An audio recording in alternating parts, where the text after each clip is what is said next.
Deer learner, আজকে আমরা English reading practice করব আর সঙ্গে বাংলা মানে জানবো। এই গল্পটা পঞ্চতন্ত্র থেকে নেওয়া হয়েছে। পঞ্চতন্ত্রের স্টোরি, একটি বট গাছের জন্ম। The birth of a banyan tree. The birth মানে জন্ম, অফ আ ব্যানিয়ান মানে বট গাছ, ট্রি গাছ, ব্যানিয়ান ট্রি মানে বট গাছের জন্ম। ওয়ান্স একবার, there were three friends.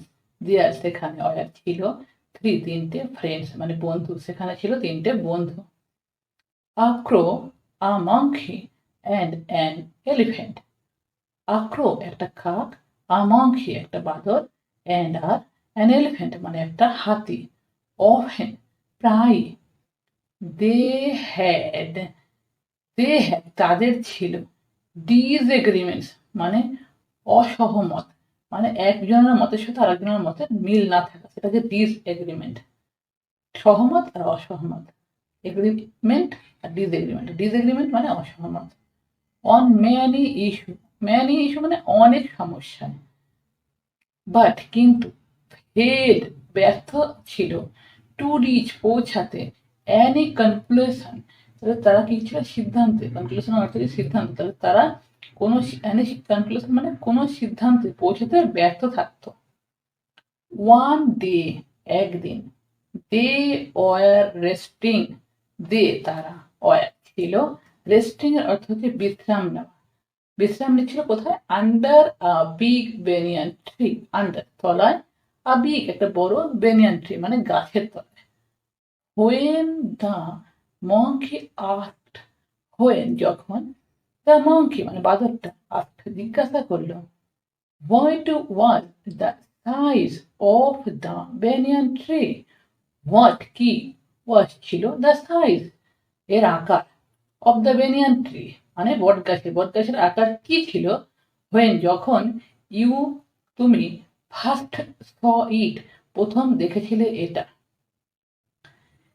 The elephant shed, the elephant মানে হাতিটি, সেড বলল, অ্যাজ আ বেবি একটা বাচ্চার মতন, আই ইউজড টু রাব, রাবের অর্থ হচ্ছে ঘষা, আমি ঘষতাম, মাই বেলি against it's tender suits, against মানে বিরুদ্ধে জানি, ইটস টেন্ডার, টেন্ডার মানে নরম, সুটস মানে শাখা, তাহলে বেরিটা পেটটা কি করতো, ঘষতো, ইটস টেন্ডার সুটস মানে এটা নরম শাখায়, মানে গাছের নরম শাখা, এটাই বলতে চেয়েছে বা বোঝানো হয়েছে এখানে, এটাই এখানে বলা হয়েছে।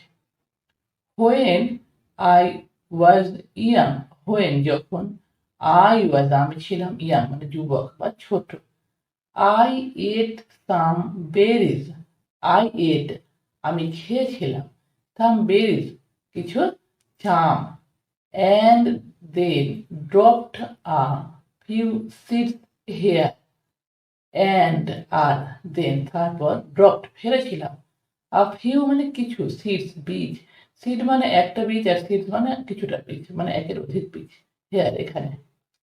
This tree grew up, this tree এই গাছটি, গ্রিউ আপ বড় হয়েছে, ফ্রম দোজ সিডস, ফ্রম থেকে, দোজ সিডস মানে সেই বীজের থেকে। The crow said solemnly, the crow মানে কাকটা, সেড বলল, সোলেমলির অর্থ হচ্ছে গম্ভীরভাবে, গম্ভীরভাবে বলল। Hearing him, the monkey said, friend, the first time I saw this tree, it was a seeding. Hearing him, শুনে তাকে, the monkey said মানে বাদরটি বলল, friend বন্ধু, the first time প্রথমবার, I saw আমি দেখেছিলাম, this tree এই গাছটিকে, it was এটা ছিল, সিডিং, সিডিং মানে অঙ্কুরিত, তো সুতরাং, ফ্রম নাও অন এখন থেকে, we shall listen to your opinions, we shall listen, listen মানে শোনা, আমরা শুনবো, টু ইয়োর তোমার, ওপিনিয়ন্স মানে মতামত, as you are the oldest among us, as you are, যেমন তুমি হও দ্য ওল্ডেস্ট মানে বুড়ো, বা বুড়ো বলবো না, বুড়ো বয়স্ক বা বড়, অ্যামং আস আমাদের মধ্যে, আমাদের তুমি বড় হও। মোরা the guidance of wise man, the guidance, গাইডেন্সের অর্থ যে পথ দেখানো বা রাস্তা দেখানো, অফ আ ওয়াইজ ম্যান মানে একটা ওয়াইজ ম্যান মানে বুদ্ধিমান বা জ্ঞানী মানুষের, একটা জ্ঞানী মানুষের পথ দেখানো। Will lead you, will lead you, you তোমাকে, উইল লিড নিয়ে যেতে পারে টু হেভেন একটা স্বর্গ পর্যন্ত। তাহলে জ্ঞানী মানুষের পথ দেখানো তোমাকে একটা স্বর্গ পর্যন্ত নিয়ে যেতে পারে। ঠিক আছে, তা আজকের ভিডিও এ পর্যন্তই। ভিডিও ভালো লাগলে লাইক শেয়ার সাবস্ক্রাইব করে দেবে চ্যানেল। দেখা হবে অন্য ভিডিওতে। ততক্ষণ পর্যন্ত ভালো থাকবেন, সুস্থ থাকবেন।